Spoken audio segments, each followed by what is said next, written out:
Station سے آپ کو بتاتے چلیں، اسی حوالے سے ایک حدیث یہاں شامل کرتے ہیں کہ ابن اسحاق حضرت عروہ بن زبیر سے روایت نقل کرتے ہیں کہ ایک روز صحابہ کرام نے آپس میں کہا کہ قریش نے کسی کو با اعلانیہ بآواز بلند قرآن پڑھتے نہیں سنا ہے، ہم میں سے کون ہے جو ایک دفعہ ان کو یہ کلام پاک سنا ڈالے؟ حضرت عبداللہ بن مسعود نے کہا کہ میں یہ کام کرتا ہوں۔ تو صحابہ نے کہا کہ ہمیں ڈر ہے کہ وہ تم پر زیادتی کریں گے، ہمارے خیال میں کسی ایسے شخص کو یہ کام کرنا چاہیے کہ جس کا خاندان زبردست ہو، تاکہ اگر قریش کے لوگ اس پر دست درازی کریں تو اس کے خاندان والے اس کی حمایت پر اٹھ کھڑے ہوں۔ اس پر حضرت عبداللہ بن مسعود رضی اللہ تعالی عنہ نے فرمایا کہ مجھے یہ کام کر ڈالنے دو، میرا محافظ اللہ ہے۔ پھر وہ دن چڑھے حرم میں پہنچے جبکہ قریش کے سردار اپنی اپنی مجلسوں میں بیٹھے تھے۔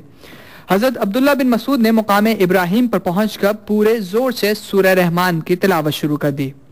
قریش کے لوگ پہلے تو سوچتے رہے کہ عبداللہ کیا کہہ رہے ہیں، پھر جب انہیں پتا چلا کہ یہ وہ کلام ہے کہ جسے محمد صلی اللہ علیہ وآلہ وسلم خدا کے کلام کی حیثیت سے پیش کرتے ہیں، تو وہ عبداللہ بن مسعود پر ٹوٹ پڑے اور ان کے منہ پر تھپڑ مارنے لگے، مگر عبداللہ رضی اللہ تعالی عنہ نے پرواہ نہیں کی اور پٹتے جاتے تھے اور سورہ رحمان پڑھتے جاتے تھے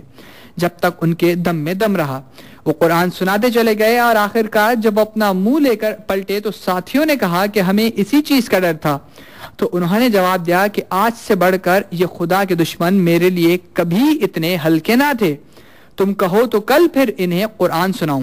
سب نے کہا کہ بس اتنا ہی کافی ہے، اور وہ جو کچھ سننا نہیں چاہتے تھے وہ تم نے انہیں سنا دیا۔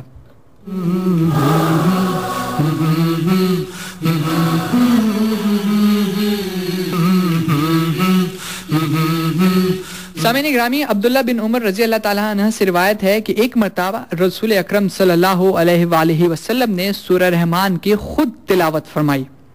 پھر آپ صلی اللہ علیہ وآلہ وسلم نے لوگوں سے فرمایا کہ کیا وجہ ہے کہ تم میں سے ویسا اچھا جواب نہیں سن رہا ہوں جیسا جنہوں نے اپنے رب کو دیا تھا؟ تو لوگوں نے عرض کیا کہ یا رسول اللہ وہ کیا جواب تھا؟ تو آپ صلی اللہ علیہ وآلہ وسلم نے فرمایا کہ جب میں اللہ کا ارشاد یعنی فَبِأَيِّ آلَاءِ رَبِّكُمَا تُكَذِّبَانِ پڑھتا ہوں تو جن اس کے جواب میں کہتے جاتے تھے کہ ہم اپنے رب کی کسی نعمت کو نہیں جھٹلاتے۔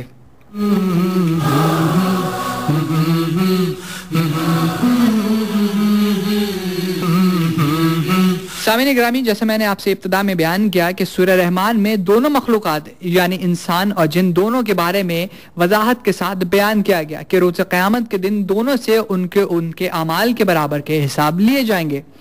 اسی طرح جنوں کا سریع الحرکت ہونا، ان کا بآسانی مختلف شکلیں اختیار کر لینا اور ان مقامات پر غیر محسوس طریقے سے نفوذ کر جانا جہاں خاکی انسان نفوذ نہیں کر سکتے، یہ حیرت انگیز مخلوق خدا کی قدرت کا کرشمہ ہے، اور اس مخلوق کو بھی اسی طرح نعمتیں اور صلاحیتیں بخشی گئی ہیں کہ جس طرح انسان کو بخشی گئیں۔ ان میں مشرک بھی ہیں اور مسلمان بھی۔ مسلمان جن انسانوں کے انبیاء اور ان کی لائی ہوئی کتابوں پر ایمان لاتے ہیں، اور سورہ رحمان میں جنوں کو مخاطب کیا گیا ہے وہ یا تو عیسائی تھے یا کوئی اور مذہب کے ماننے والے تھے، جس میں اللہ تعالیٰ کو بیوی بچوں والا سمجھا جاتا تھا، نعوذ باللہ، اور جن انسانوں کی بات سنتے بھی ہیں اور ان کی زبان سمجھتے بھی ہیں۔ جن انسانوں کی بات، یہ بڑی قابل غور بات ہے، سو ذرا سماعت کیجئے گا کہ جن انسانوں کی بات سنتے بھی ہیں اور ان کی زبان سمجھتے بھی ہیں۔ اس لیے سورہ رحمان کی تلاوت آپ صلی اللہ علیہ وآلہ وسلم کی زبان سے سن کر انہیں اپنے عقیدے کی غلطی اور اللہ کی بلند و برتر ذات کا احساس ہوا، اور یہ سورت قرآن کی عظمت اور شان کا منہ بولتا ثبوت ہے۔